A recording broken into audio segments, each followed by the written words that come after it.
In this video, I'm going to show you how to create private engagements with whitelisted users.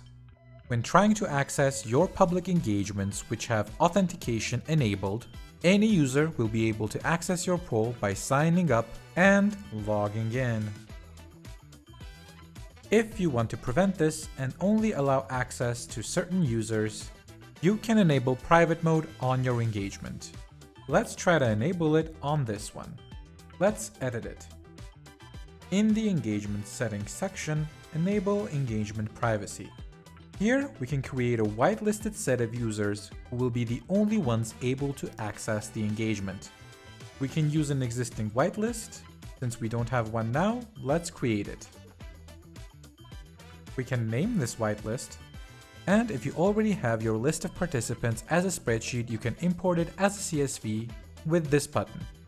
Otherwise, we can click on Next and add our whitelisted participants manually.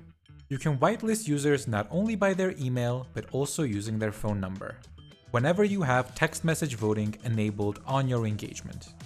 For now, let's add this participant to our whitelist and save it. We have successfully added our whitelist to this engagement, and we can edit and clear it anytime we would like. Let's save our engagement. As we can see, our engagement now is marked as private. And if we go back, we will find that as the previous user we had logged in as, we are unauthorized to access this engagement.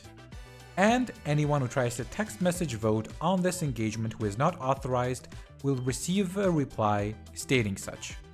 On the other hand, all your whitelisted phone numbers now can vote on this engagement without any issues.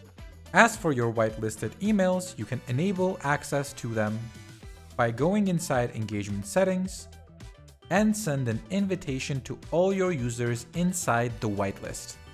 Anyone who accesses the invitation link in that email will be automatically logged in and able to vote.